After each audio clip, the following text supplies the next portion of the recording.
sudah mendapat dukungan dari 3 partai politik, bakal calon petahana Basuki Cahayapurnama alias Ahok masih sangat membutuhkan dukungan PDIP. Karena itu dengan berbagai cara Ahok terus melakukan pendekatan dengan PDIP, khususnya Megawati Soekarno Putri. Ahok kerap mengklaim bahwa Megawati Soekarno Putri telah memberikan dukungan kepadanya untuk maju di Pilgub DKI 2017 mendatang. Pada Rabu 17 Agustus 2016 kemarin, Ahok kembali mengklaim telah mendapat restu dari Megawati. Menurut Ahok, Megawati setuju ia maju berpasangan dengan Jarod Saiful Hidayat yang kini menjabat Wakil Gubernur DKI Jakarta. Pernyataan Ahok bisa benar, bisa juga tidak benar, karena apa yang disampaikan Ahok itu hanya klaim atau tafsir yang menurut Ahok sebagai sebuah sinyal dari Megawati. Sejauh ini sikap partai secara organisasi tidak mengisyaratkan akan mendukung Ahok. Para politisi PDIP baik yang di DPP maupun DPD DKI Jakarta dengan tegas menolak mendukung Ahok. Bahkan bersama 6 partai politik lainnya, PDIP mengumumkan kriteria calon gubernur yang bertolak belakang dengan Ahok. Kami sepakat memberikan kriteria pemimpin yang akan datang adalah pemimpin yang arif, yang bijaksana, yang beradab, yang santun, yang beretika, yang bersih, dan tentu yang cerdas. Itulah kriteria yang berhasil kami sepakati dari 7 pimpinan partai politik di DKI. Politik memang sangat dinamis, sementara Megawati Soekarno Putri mempunyai hak prerogatif untuk mengambil keputusan politik, termasuk memberikan dukungannya kepada Ahok.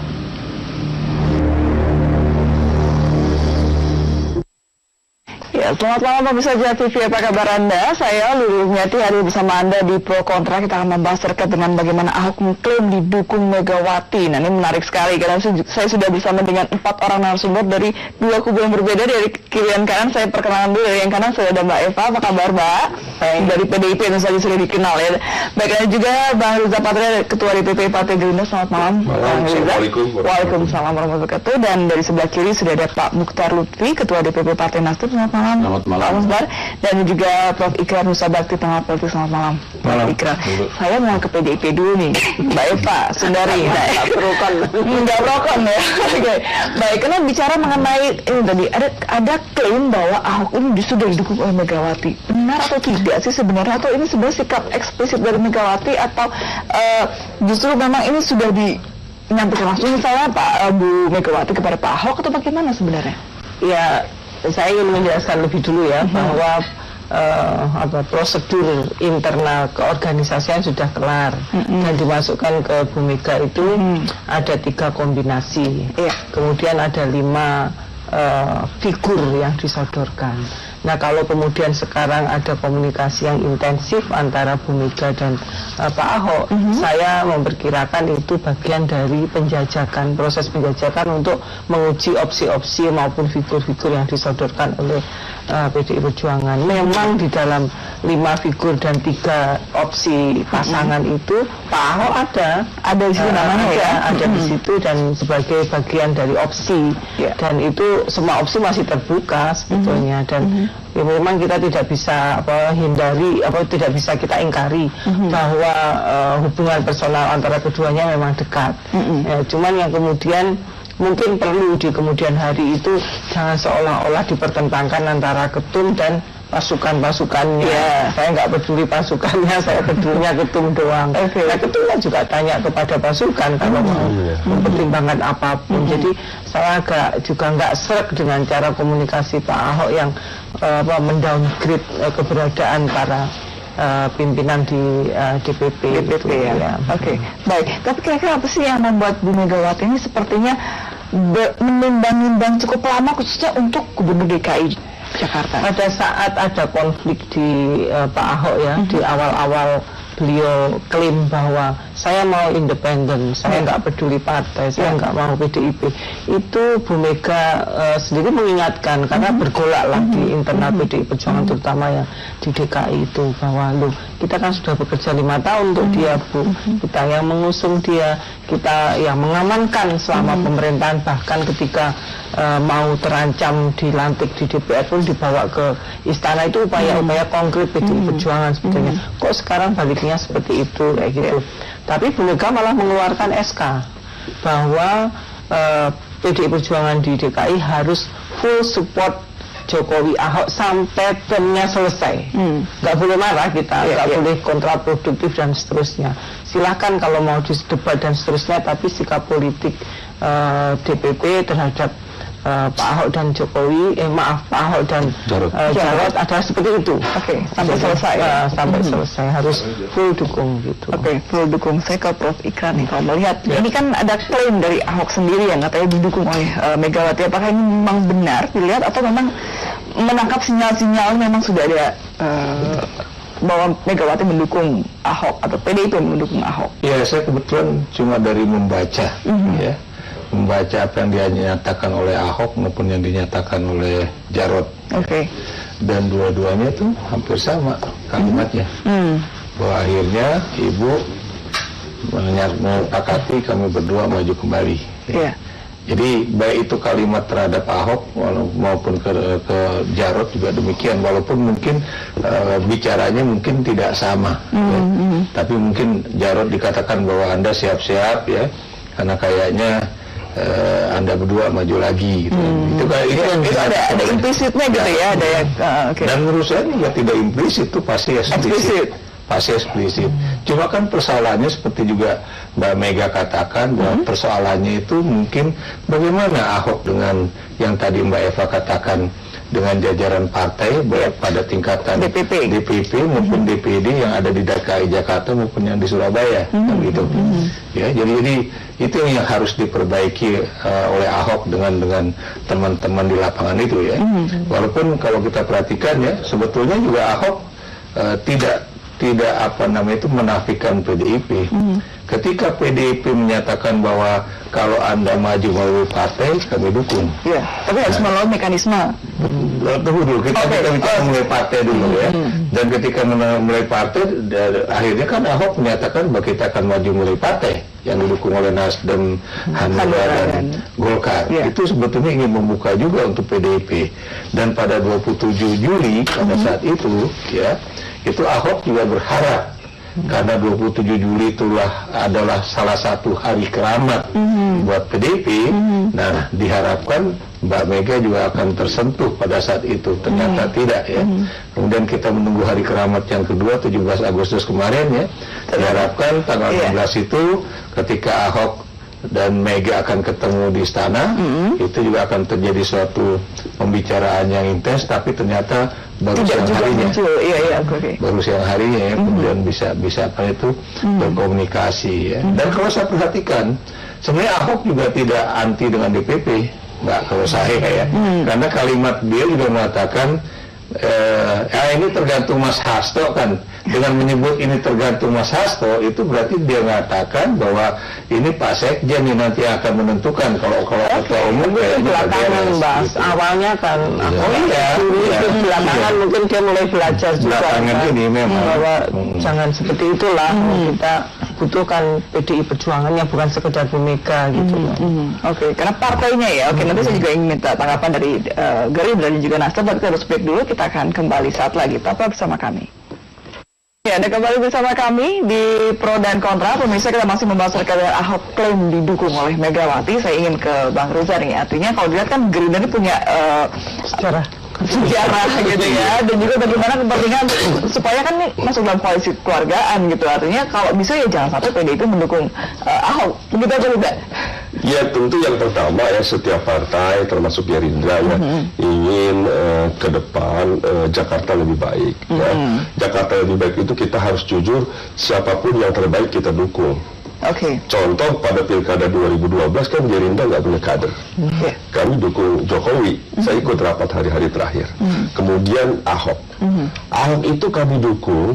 Sebetulnya kami ingin membuktikan bahwa Gerindra itu partai nasionalis, gitu kan? Kami dukung orang non-Muslim, etnis Cina, itu kami buktikan. Dan kami kerja keras. Resikonya kalau mau tahu di situ kan kalah, baiklah.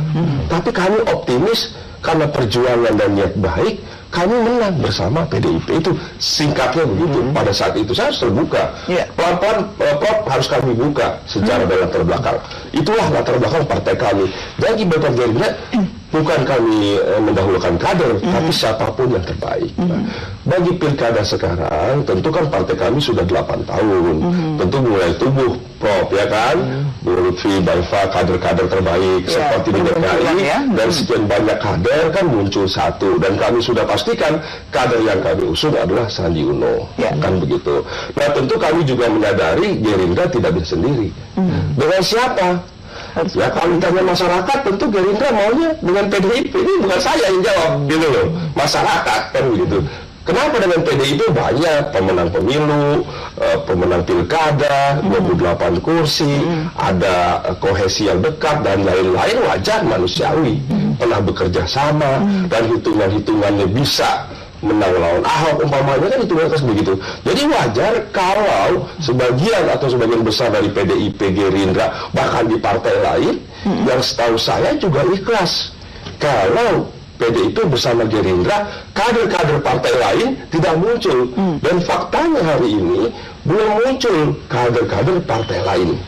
Ini contoh begitu. Jadi ini membuktikan bahwa orang ingin juga calon lain selain Ahok yang bisa mengalahkan Ahok, bisa mengimbangi lah, paling tidak begitu. Nah, ada kader lain, ada sekarang muncul dari luar kader. Kami ingin dari PDIP siapa? Apakah Jarod, apakah Risma, monggo. Di luar partai ada, pernah ada Adiaksa, pernah ada Yusril, ada Safri Samsudin, belakangan ini muncul lagi Sekda, Saifullah, semua bergulir. Bagi kami itu berproses kan. Tentu hitungan-hitungan ini semakin dekat, semakin kecil. Tadi dengan semakin dekatnya, misalnya tadi ada klaim dari Ahok ke PDIP, ini kan berat juga nanti buat Gerindra. Ya Gerindra tentu kita buat kalkulasi, katakanlah alternatif 1 dengan PDIP, pilihannya PDIP si A si B, kita katakanlah jadi apa kan begitu. Kalkulasi kedua, kalau PDIP umpamanya jadi Ahok, kami dengan partai siapa, calonnya siapa, itu semua partai punya hitungan-hitungan, itu biasa. Punya PDIP juga sudah punya hitungan. Kalau dengan Gerindra, ya menurut saya rasanya dengan Sandi kan begitu. Kebetulan Sandi orang yang santun, yang baik, dia memiliki prosedur dan mendatar. Karena setahu kami PDIP partai besar yang punya mekanisme prosedur yang ketat dan selalu menjadi patokan. Sebagaimana Mbak Eva sampaikan, Ahok jangan nyolong-nyolong di atas terus dong. Kami punya aturan kan begitu. Kami hormati itu. Jadi kader kami sekalipun punya kursi besar 15 dari 28 dengan PDIP, kami daftar loh. Kami menghormati PDIP sebagai partai besar, pemenang pemilu dan lain-lain. Itulah citra dari partai kami dan citra daripada Sandi. Ya tentu harapan, bukan cuma harapan kader PDIP, tapi masyarakat juga bisa lagi dong PDIP dengan Gerindra sama-sama kan begitu. Itu harapan ya Bro, boleh saja. Tapi kalau PDIP-nya mencalonkan Ahok? Kalau PDIP mencalonkan Ahok, kami harus jujur, kami tidak ikut dan mendukung Ahok. Ya kan, kami terbuka. Langsung terbuka ya. Silakan, tentu PDIP punya alasan-alasan tertentu, sekalipun kita tahu juga pasti ada yang setuju, ada yang tidak. Ya semua partai begitu. Kami juga begitu, ada yang setuju, ada yang tidak.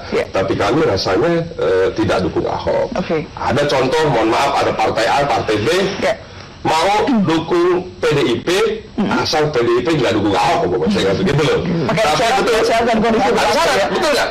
Ada partai A dan B, saya tidak sebut, mau dukung PDIP, kalau PDIP tidak dukung Ahok. Kita tanya, kalau PDIP Ahok bagaimana? Oh, dia dukung yang lain. Nah, itu betul. Tapi kalau PDIP dukung selain Ahok, dia ikut.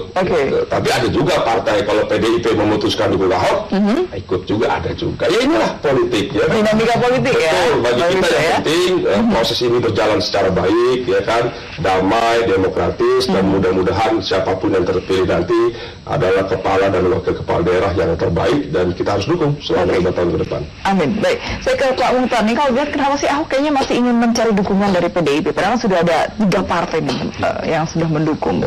Ahok ini kan politisi ya, dia sudah pengalaman jadi kepala daerah di kabupaten walaupun tidak selesai, kemudian di DKI juga ini.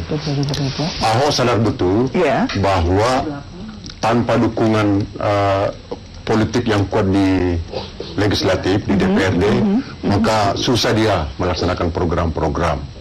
Maka ini sangat disadari oleh Ahok. Dan masih kurang percaya diri nih artinya? Bukan soal percaya diri, soal kalkulasi politik, bahwa PDIP di Jakarta ini kita harus akui itu sebagai pemenang.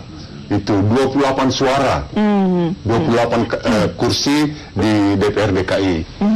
Kalau dengan ketiga partai ini kan tambah 3 partai ini, maka nanti kalau dengan 4 partai, itu nanti suaranya akan mayoritas di situ.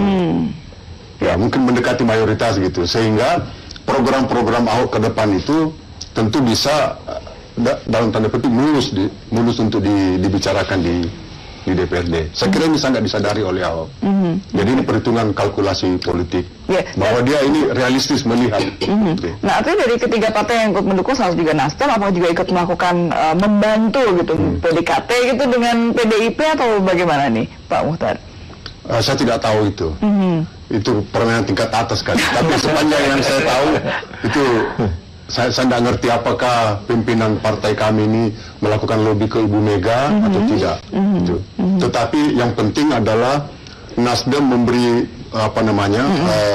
peluang sepenuhnya kesempatan sepenuhnya kepada Ahok untuk membangun komunikasi politik dengan semua partai. Itu silakan aja. Gitu. Baik, saya ke Mbak Eva lagi. Kalau dulu kan sebenarnya kader PDIP ini di bawah mungkin juga ada yang pro, ada yang kontra juga dengan Ahok gitu ya. Nah, bagaimana kemudian nanti Ibu Mega ini sebagai ketua umumnya mengayomi kesemuanya dan juga melihat aspirasi dari masyarakat, loh saja masyarakat DKI Jakarta? Ya, kita sudah mengikuti banyak pilkada ya, dan karakter PDI Perjuangan itu biasanya kalau rekom sudah keluar, maka menyusut itu konflik-konflik itu menjadi mereda, karena ini garis partai dan biasanya didukung. Walaupun tampaknya ini agak keras kalau di kasus udah treatment khusus, karena di bawah sudah ada yang statement, sudah ada yang bikin jingle-jingle, tapi pasti kalau dari pengalaman kita sebelumnya, sebelum diumumkan resmi yang mungkin tidak populer di internal, seperti pernah kasus di Jatim, kita kumpulin dulu sampai semua, bukan semua ya, sebagian besar legowo baru kemudian dikumpulin. Jadi cukup cukup ngomong juga di dalamnya terhadap berbagai perbedaan yang di internal. Tapi insya Allah selalu biasanya mereda lah kalau sudah. Tapi tidak menunggu kapan statement dari Bu Megawati ya, kalau PDIP sendiri. Saya pikir 2 faktornya. Satu tentu menunggu dulu di internal kita terkonsolidasi. Kemudian yang kedua biasanya last minute perjuangan itu. Jadi dialognya masih panas juga ya dalam internal PDIP ya. Memang ini PDIP menurut saya memang ini yang terberat ya pilkada kali ini ya. Satu sisi dia kan pemenang pemilu, pemenang pilkada, partai yang luar biasa lah. Suaranya juga kursinya terbanyak dengan segala kelebihannya. Selain memang PDIP memang selalu di akhir mengusung begitu, dulu juga tidak di injury time, penting bagi PDIP itu mencalonkan kader sebagai kepala daerah. Itu penting. Untuk kasus Ahok ini kan ada tanda tanya begitu ya, kecuali Ahok ya mohon maaf begitu masuk PDIP mungkin beda kan begitu sebagai kader, sekalipun udah di ujung begitu masuk kader ya. Kalau jauh-jauh seperti Pak Jarod, Bu Risma dan lain-lain itu kan nggak ada, itu udah kader lah. Sekalipun Bu Risma juga kan sebelumnya dari birokrat kemudian ke PDIP, tapi paling tidak kan PDIP partai pertama yang diambil oleh Bu Risma. Itu kan lain gitu. Bagi PDIP penting ini bahwa kader harus menang apalagi di ibu kota. Nah selama ini kan itu yang menjadi penting bagi, apalagi pemilu pilkada 2015 itu PDIP nomor 1 pemenang pertama.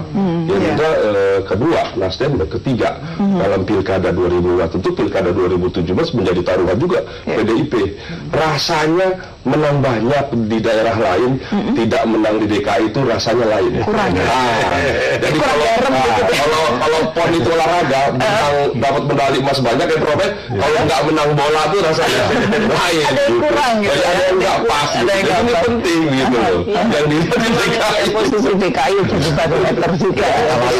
Hati-hati banget kita. Oke, baik. Nah, Prof. Komar, kalkulasi perhitungan itu bagaimana sih kalau misalnya memang Ahok ini didukung oleh PDIP atau kalau misalnya tidak didukung juga, sebenarnya bagaimana sih? Ya, hanya bicara pada kursinya saja. Tentu banyak hal yang diperhitungkan oleh Mbak Mega ya. Dan saya bisa memahami, dan karena itu kalau Anda perhatikan ya, apa yang saya omongkan itu mudah-mudahan intuisi politik saya benar ya. Bahwa biar gimana pun Mbak Mega tuh pengen lihat dulu anak buahnya tuh kayak apa, Surabaya kayak apa, Jakarta seperti apa, kemudian dihitung-hitung juga ya. Dan kalau Anda perhatikan pernyataan teman-teman PDIP itu kan tidak satu suara. Iya. Dan sekarang yang terakhir ya, sebelum Risma itu menyatakan atau dinyatakan untuk tidak maju, itu kan Mas Hasto kan masih bicara adanya 3 opsi. Satu adalah Ahok Jarot, kedua Risma dengan siapa, dan kemudian yang ketiga yang lain. Gitu. Nah sekarang Risma turun kan, berarti tinggal dua itu kemungkinan juga tinggal 1. Kenapa tinggal 1? Karena seperti juga berkali-kali dikatakan atau dianalisis ya, Mbak Mega itu tidak mau kehilangan di 2 kota penting di tanah Jawa. Anda tahu yang namanya Jawa Timur itu adalah satu pertarungan besar buat PDIP supaya Risma itu berhasil sebagai wali kota, supaya dia bisa jadi Jatim 1. Kalau dia bisa jadi Jatim 1, Anda tahu ya, itu PDIP bisa mengambil alih posisi PKB sebagai big party di Jawa Timur. Sementara Jakarta, Anda tahu Mbak Mega juga nggak bodoh. Dia ngelihat ini Golkar mau ngapain ini, ya? Golkar mau ngapain nih? Karena target Golkar kan bukan 2019, 2024, ya. Kenapa 2024? Karena Golkar itu lagi mendompleng Jokowi dan juga PDIP dalam kasus presiden, dan dia memang tidak punya calon presiden pada 2019, ya. Makanya dia taruhlah siapa itu anaknya Pak Hartarto itu ya, Erlangga Hartarto itu untuk magang, ya magang dulu ya. Nah ini pertarungannya nanti 2019 itu calon presidennya apakah nanti orang ekonom atau Erlangga Hartarto atau nanti yang calonnya dari Mbak Puan. Tapi kita nggak akan bicara yang itu. Nah Jakarta Mbak Mega tentunya melihat ini pernyataan Golkar itu sangat ofensif, ya, ofensif. Maksud saya dia ingin kembali mengambil Jakarta yang sudah hilang dari tangan Golkar ya sejak era reformasi ya. Karena Anda tahu PDIP pernah menang 99, kemudian ada PKS ya, kemudian ada Demokrat, dan sekarang di tangan PDIP kembali. Jadi itu suatu hal yang buat saya menjadi pemikiran Mbak Mega. Nah sekarang tampaknya lagi-lagi antara Ahok dengan Mbak Mega katanya menurut saya sudah clear. Ya.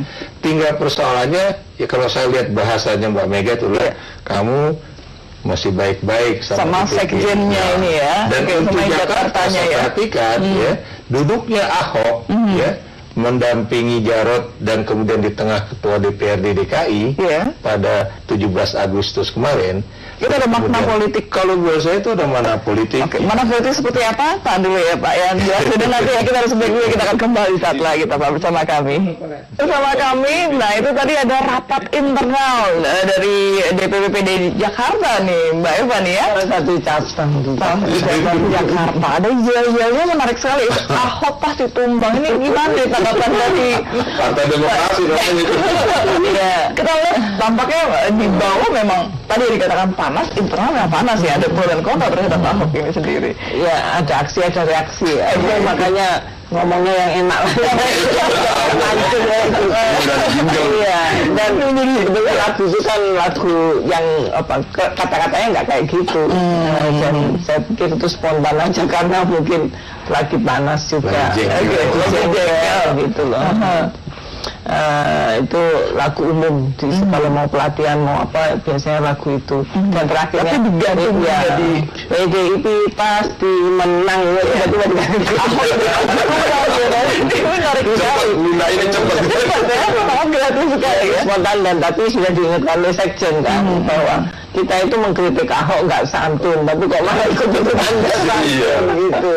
Jadi jangan gitu ya. Dan di media sosial juga itu ya kalau nggak salah ada statement juga bahwa itu untuk internal. Kenapa kemudian keluar? Sampai keluar begitu ya. Tapi kan kita bisa rekam malah itu kan. rekam, beredar, viral akan mudah lebih cepat karena di masa sekarang ini kan. Yang begitu memang tidak bisa dihindari. Tidak cuma di PDIP, mungkin di partai lain juga kan kita sebagai sebuah partai, karena partai itu kan luas Prof ya, dari macam-macam kelompok, nggak ada semua. Tapi yang penting yang kita syukuri, yang penting di partai itu ketika menjadi keputusan semua ikut. Itu yang paling penting. Justru kalau sejak awal harus kur begitu, ya Prof ya, itu nggak bagus. Ya, itu bukan demokrasi namanya. Bukan demokrasi, itu dipertanyakan. Berarti partai itu belum dewasa. Justru di zaman reformasi ini partai itu punya banyak opsi, banyak pilihan. Silakan berargumentasi mana yang terbaik kan begitu. Tapi yang penting ketika putus semua ikut. Satu suara yang terbaik. Itu demokrasi sejatinya. Gitu. Saya yakin betul PDIP juga akan begitu. Sekalipun memang untuk DKI tidak semudah yang lain gitu Pak Eva. Perlu waktunya lebih lama paling tidak. Seorang media di Jakarta luar biasa. Ya, oke baik. Tadi Bapak nih tadi Prof yang terkait dengan apakah ada maknanya, tapi bukan hanya bicara mengenai protokoler ya, ketika misalnya tadi Ahok bersebelahan dengan Iya, jadi begini ya, kalau Anda perhatikan ya, itu kan antara Ketua DPRD DKI Jakarta dengan Ahok, itu kan seperti anjing sama kucing, seperti dalam film-film Tapi Anda lihat bagaimana itu bahasa tubuh mereka ya ketika Ahok datang kemudian menyalami, kemudian duduk bareng-bareng penuh dengan senyum ya, itu buat saya sesuatu hal yang sangat positif dalam artian ada perubahan. Termasuk juga bagaimana Ahok juga tidak ke ibu aja menyatakan ya sekarang ini tergantung Mas Hasto nih gitu. Itu kan sign-sign atau tanda-tanda bagaimana Ahok juga menurunkan ya. Dan Anda juga perhatikan antara Mas Hasto dengan Mas Hendrawan Supratitno itu juga berbeda. Mas Hendrawan bilang nggak bisa, dia mesti daftar. Menurut Mas Hasto kan itu datanya Ahok udah ada kok kami, jadi itu semuanya tidak perlu lagi itu berarti Mas Hasto juga ada perubahan posisi dan sikap ya. Jadi yang ingin saya katakan di sini bahwa di satu sisi Ahok juga berupaya untuk merendahkan tensi dia di sisi yang lain Mas Hasto juga demikian, walaupun ini juga saya juga masih bingung, masih ada juga keluar statement bahwa enggak kok, belum kok ya, walaupun buat saya itu tinggal menunggu waktu aja. Jadi buat saya pernyataan Ahok ya pada 27 Juli bahwa dia akhirnya mau maju melalui partai itu sebetulnya satu jawaban untuk PDIP bahwa saya akan maju lewat partai dan sekarang terbuka bagi PDIP untuk mendukung. Oke, baik. Mungkin bisa diklarifikasi langsung oleh Mbak Eva terkait dengan saya terpaksa ngomong tentang mekanisme internalnya. Memang di beberapa kasus ketika PDI Perjuangan kurang modal untuk mencalonkan seseorang, ada kasus untuk mendekati calon. Tapi ketika PDI Perjuangan punya cukup modal seperti di DKI ini kan 28 kursi, investasi politik juga full ke Ahok selama 5 tahun ini dan konkret kan ya, dan kita sepatutnya lah itu dipertimbangkan. Maaf ya, tidak sekedar mendukung pada saat menjelang pilkada itu bukan, tapi kita sudah melakukan kerja konkret, membentengi dia, bahkan jangan lupa SK-nya ibu itu ya yang harus mendukung full, walaupun Ahok mulai mainin strategi marketing yang kontroversial dan PDIP jangan jadi objek gitu. Aku juga panas, aku suruh giring-giring setelah itu tapi itulah, jadi harapan saya sih ya namanya komunikasi politik nggak bisa kemudian mufakatnya hilang gitu kan. Mufakat itu kan karena ketika kepentingan dua belah pihak bisa diakomodasi, yang satu lebih rendah, yang rendah ditinggalin kayak gitu loh. Nah saya berharap dari PHU juga seperti itu. Dan PDI Perjuangan misalkan isu tentang modal Mas, bahwa kita ini masa mendukung sih, mau kita cukup bisa mengusung, kenapa tidak kader sendiri gitu kan? Bukan, kenapa tidak Ahok menghormati kita, bukan kita menghormati Ahok saja, harus ada timbal balik begitu loh. Urusannya kan gampang sekali. Tapi memang betul chemistry Ibu dan Ahok memang sudah lama, dan beberapa simptom itu ditunjukkan Ibu, terutama statement Ibu yang bahwa selama 5 tahun pemerintahan ini, terutama ketika dengan Jarod, kinerjanya jelas, ada banyak kemajuan. Itu pertimbangan Ibu sih sebetulnya. Dan itu diingatkan, jangan semata-mata karena statementnya Ahok, tapi nggak juga kerja-kerjanya kayak gitu. Nah, termasuk mempertimbangkan Ahok yang sering meninggalkan pendukungnya gitu, misal dari mulai Golkar, Gerindra, teman Ahok pun gitu. Ya, makanya kita ngomong kepada term and condition, dan kita tidak pernah kok memaksa dia seperti Mbak Risma daftar itu, nggak di luar itu. Tapi minimal Mbak ya kemudian ada penghormatan dan penghargaan. Tidak kemudian seolah-olah tinggal gelanggang colong bayu gitu, kalau orang Jawa seperti itu ya. Udah dibantuin, setelah itu ditinggalin malah dijelek-jelekin gitu, ya nggak bagus juga ya. Ahok ini kan karakternya memang seperti itu. Sebetulnya orang banyak senang sama Ahok tapi menyayangkan karakter dan sifat dia ya. Saya juga nggak ngerti gitu, orang kan pikir siapa yang bisa ngikutin Ahok ya, ngomongnya coba yang lebih santun, caranya begitu kan. Kayak PDIP ini kan partai besar dipimpin oleh perempuan, ketua umum, presiden dan lain-lain, itu beda gitu treatmentnya. Saya kira itu penting bagi Ahok. Itu salah konsultan politiknya. Oke, nanti ingin mendengarkan tanggapan nih dari Pak Habib atau Pak Muda, tapi harus break dulu ya Pak Muda. Kita kembali saat lagi, tetaplah bersama kami di Pro dan Kontra. Ya, kembali bersama kami di perdebatan seru antara Ahok ini ya, Ahok yang mengklaim di Pulau Megawati, dan mungkin dari Pak Muda bisa memberikan tanggapannya nih. Artinya kalau dari para partai pendukungnya ini memang sudah sangat percaya diri juga untuk mendukung Ahok, misalnya karena PDIP masih belum ada kejelasan begitu ya. Kalau dilihat kan elektabilitasnya memang tinggi, tapi kalau kita belajar dari pilkada-pilkada sebelumnya gitu, elektabilitas tinggi belum tentu menjamin nantinya akan menang. Atau misalnya ternyata PDIP mencalonkan yang lain gitu ya, bagaimana? Memang mungkin elektabilitas dalam survei itu tidak menjamin bahwa dia akan menang. Tapi yang pertama dilihat oleh Nasdem ini adalah bahwa Ahok itu berani mengambil keputusan. Ini yang hilang dari karakter pemerintah selama ini. Pemerintah itu kan berjalan di atas keputusan. Nah, banyak pemerintah, terutama pemerintah daerah, yang hanya bisa membuat perencanaan, tapi tidak berani mengambil keputusan. Nasdem melihat itu, bahwa apa yang diprogramkan selama ini, sebenarnya kan program lama ini. Itu banyak yang diputuskan oleh Ahok, sekarang dilaksanakan oleh Ahok. Itu adalah program-program lama yang sudah lahir sejak gubernur-gubernur sebelumnya, tapi tidak mampu dieksekusi. Nah, Nasdem melihat ini kemampuan Ahok adalah mengeksekusi, dan kelihatan di Jakarta ini kita lihat. Artinya apa, program-program apalah, kali bersih itu bisa dibangun. Kemudian subway itu selama ini hanya wacana, bisa dilakukan.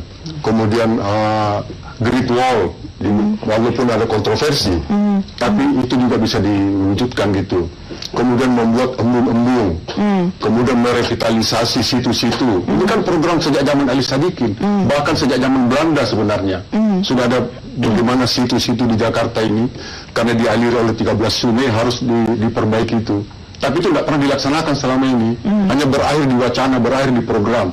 Nah, Nasdem melihat Ahok mampu melaksanakan ini, sehingga kita putuskan bahwa Ahok di samping elektabilitasnya bagus, itu juga dia punya kemampuan sebagai pimpinan pemerintahan untuk mengambil keputusan. Ini yang kami lihat. Baik. Jadi dia memiliki kompetensi untuk itu. Ya, baik. Ini kan dari 3 partai pendukung Ahok saat ini gitu kan. Kemudian sempat ada isu juga bahwa nanti dari ketiga partai ini ada yang kemudian menarik diri.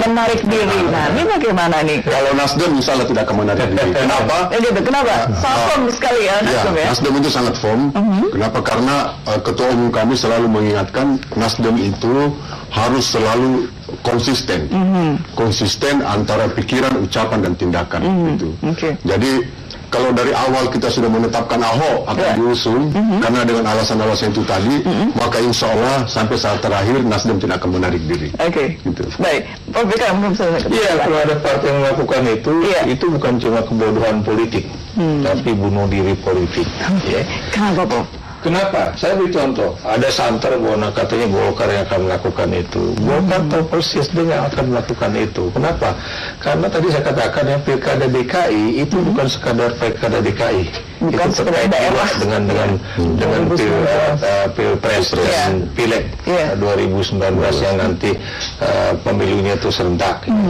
Dan tentunya sekali Golkar melakukan itu, dia juga akan kehilangan kepercayaan dari PDIP dan juga dari Jokowi untuk kemudian bisa meyakinkan bahwa ini partai serius untuk mendukung Jokowi misalnya 2019.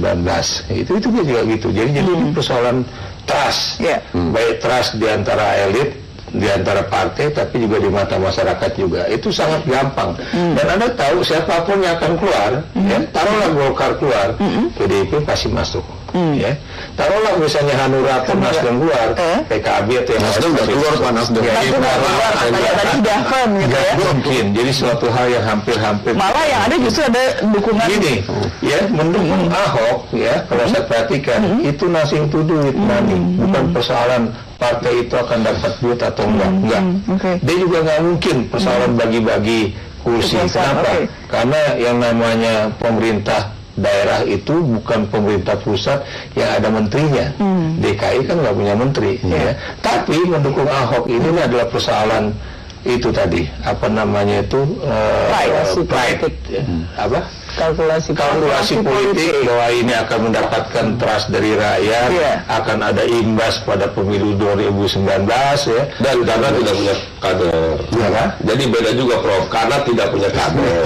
Itu jadi tantangan buat semua partai. Jadi artinya saat ini ketiga partai itu Nasdem, Golkar dan Hanura kebetulan pada pilkada ini tidak punya kader. Sebagaimana kami juga dulu harus jujur, ketika tidak ada kader, kami tidak berkeberatan dulu. Hari ini tiga partai itu tidak punya kader yang bisa diusung, sehingga Nasdem tidak pernah belum melakukan kaderisasi memang. Ya, artinya karena tidak punya kader, maka mencari sosok yang bisa membonceng tadi salah Prof, mengambil keuntungan lain lah untuk kepentingan 2019 dan lain-lain. Ini kelemahan dari semua partai politik, termasuk juga PDIP, itu adalah persoalan kaderisasi yang tidak kontinu. Walaupun harus diakui bahwa PDIP sekarang itu adalah partai yang paling leading dalam kaitannya dengan persoalan kaderisasi ini.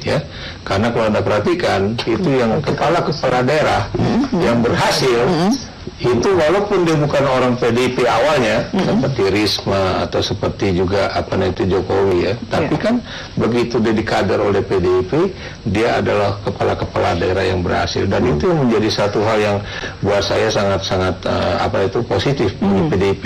Dan Anda juga jangan lupa, ini maaf saya harus ngomong terus terang pada Nezar yang dari Gerindra kalau Anda lihat penghormatan Ahok terhadap Gerindra atau terhadap Prabowo atau jajaran partainya itu sangat berbeda dengan penghormatan dia terhadap PDIP dan Mbak Mega.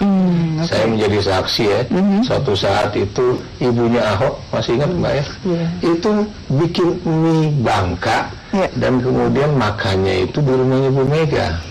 Kebetulan saya juga ikut diundang.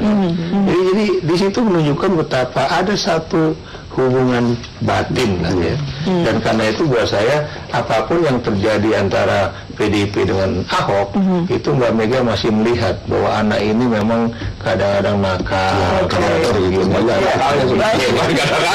dan Mbak Mega itu dia itu ingin mengajarkan Ahok tapi tidak dengan nggak begitu.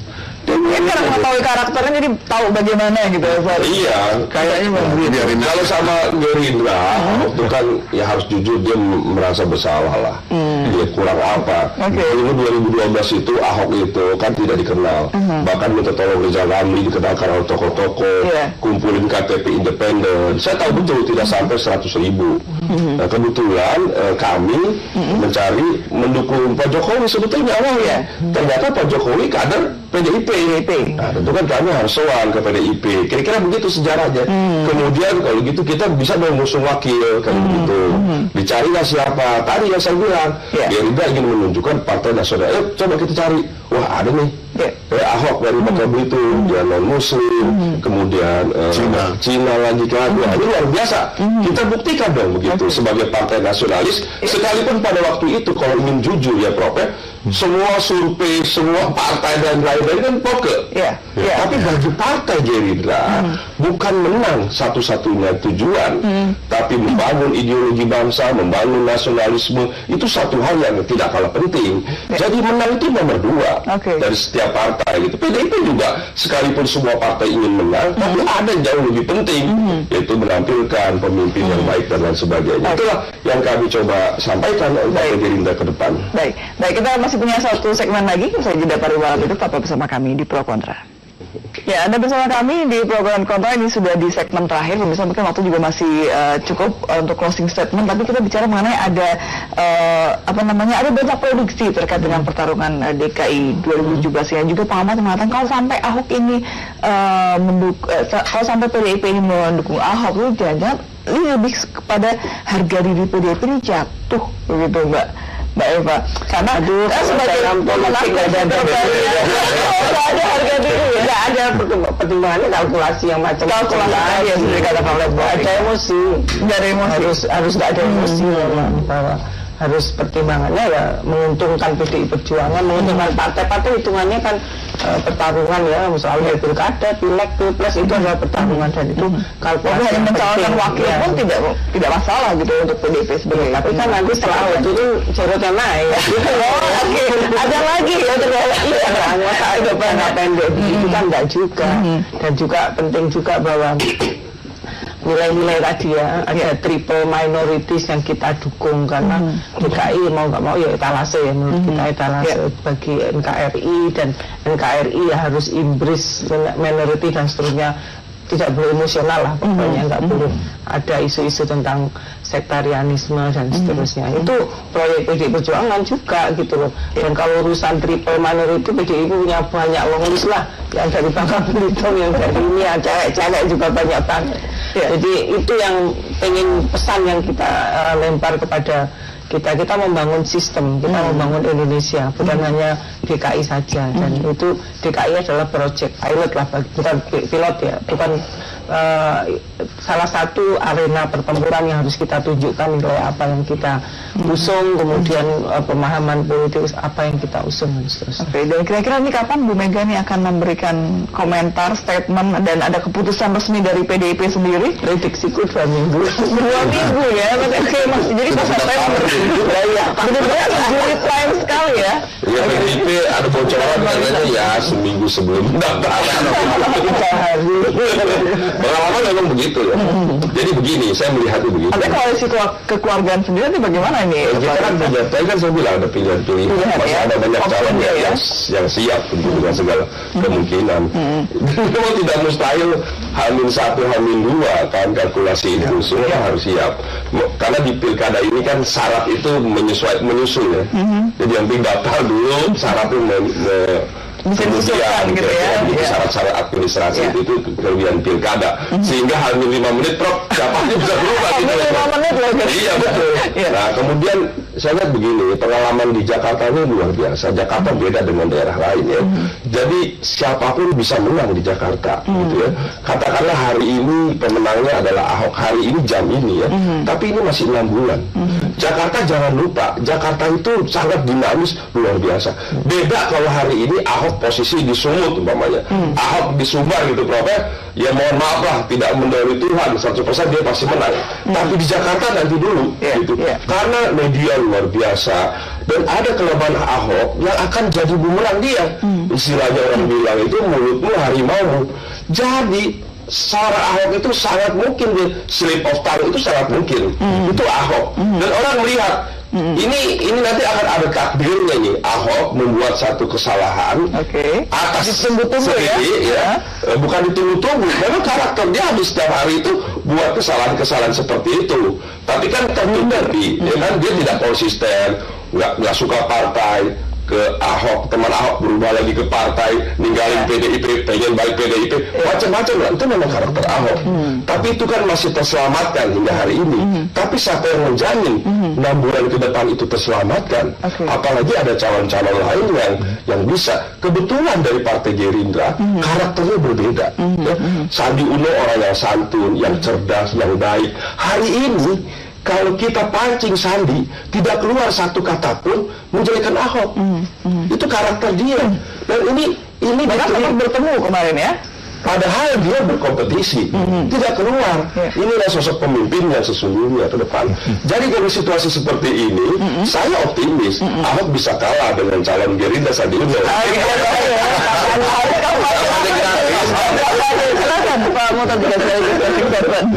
Kalau saya begini, kenapa Nasdem ini saya jelaskan tadi itu karena ada kemampuannya kemarin mengambil keputusan. Kemudian Nasdem ini tampil dengan politik gagasan. Kita berusaha tampil politik out of the box. Jadi kalau ada orang yang kita lihat bagus, itu dia bisa diterima oleh masyarakat tanpa harus mendaftar ke partai. Kita yang daftar dia, kita yang lamar dia. Jadi kita mencoba membuat partai ini tidak feodal. Gitu. Nah, kita amati bahwa Nasdem ini, Ahok ini ternyata memiliki kriteria untuk menjadi pemimpin masyarakat, pemimpin yang mampu mengambil keputusan. Ya salah satu dengan segala kontroversinya ya. Ya, dan salah satu tugas pemimpin itu kan leadership, itu salah satu inti dari leadership itu kan kemampuan mengambil keputusan. Dan itu yang dimiliki oleh Ahok. Ini yang hilang selama ini. Selalu pemimpin itu menunggu petunjuk. Ya, menunggu petunjuk. Nah, Ahok ini punya kemampuan untuk secara cepat mengambil keputusan, secara cepat membaca masalah, merumuskan masalah dan mengambil keputusan. Nah, Nasdem melihat, ini cocok memimpin Jakarta dengan 1001 macam masalah. Baik, jadi semangat ya dan setia nih. Oke, silakan Prof. Ika sekaligus closing saja. Jadi gini ya, yang tadi impian-impian Jakarta itu kan dari zaman Belanda udah ada ya, tentang banjir, tentang ini, tentang itu. Dan Anda jangan lupa ya, komitmen itu sudah ada ketika Jokowi dan Ahok disatukan. Ya, jadi kalau Anda perhatikan apa yang dilaksanakan oleh Ahok ini kan adalah komitmen bersama. PDIP juga ada di situ, Gerindra juga di situ. Dan secara kebetulan memang hanya orang kelotokan ya yang bisa melakukan itu. Dan kelotokan itu orang yang berani lah pokoknya. Orang Betawi bilang tuh mesti kelotokan, orang yang berani melawan arus dan sebagainya. Anda lihat ya, ketika itu di wilayah Jatinegara itu digusur, Anda tahu kan bagaimana LSM turun, bagaimana ini begini dan sebagainya ya. Begitu sekarang udah jadi, sekarang di Bukit Duri enak banget nih, jalannya rapi, tanggulnya tinggi ya. Termasuk juga yang wilayah yang kota tua apa namanya itu, yang wilayah apa namanya itu, pelabuhan Sunda Kelapa yang digusur kan, wah rame orang gitu, begitu tenggelam kalau lagi ada rob baru mereka sadar juga, iya juga ya. Sekarang malah mereka melihat bahwa memang ada hal yang positif. Jakarta memang perlu begitu. Anda perhatikan MRT yang tadi Bapak katakan itu ya, banyak. Itu adalah kendalinya waktu zaman Sutioso nggak bisa ya. Itu yang kemudian yang katanya monorail juga nggak jalan. Tapi begitu Jokowi sama Ahok sepakat, jalan. Ya, sekarang LRT itu yang dilakukan oleh perusahaan BUMN itu juga berjalan dengan baik. Dan buat saya sampai 2019 akan datang apa yang diimpikan oleh Jokowi Ahok pada 2012 itu bukan mulai terbangun gitu ya, kenyataan terbentuk. Oke. Kalau boleh saya kasih catatan ya, sebetulnya Pak Jokowi lah yang memulai ya. Yang bedanya dengan Ahok itu Pak Jokowi itu mampu persuasif pada saat melakukan penggusuran. Itu tidak ada kekerasan. Ya mungkin itu catatan dari kita. Bukan dengan cara yang dialog itu harus sampai 54 kali mau ketemu. Ya itu di Solo di Jakarta juga Pak Jokowi 2 kali melakukan quote and quote realokasi tanpa melibatkan tentara, tanpa melibatkan polisi. Dan itu yang Ahok harus belajar dari Pak Jokowi. Oke. Maaf ya, ini kan orang mandai semua jawabannya. Saya nggak boleh kemudian langsung, oh ya efisien, efektif, indah itu kelas menengah. Tapi kelas bawahnya juga harus ada nurani yang harus dikembangkan gitu dalam mengelola power. Gitu. Oke, kita akan menunggu bagaimana nanti di injury time-nya. Terima kasih Bang Rizal, Mbak Eva, Pak Muhtar dan juga Prof. Ika. Terima kasih telah bersama kami dan bisa juga terima kasih Anda telah bersama kami. Saya Lulu Rukmiyati undur diri.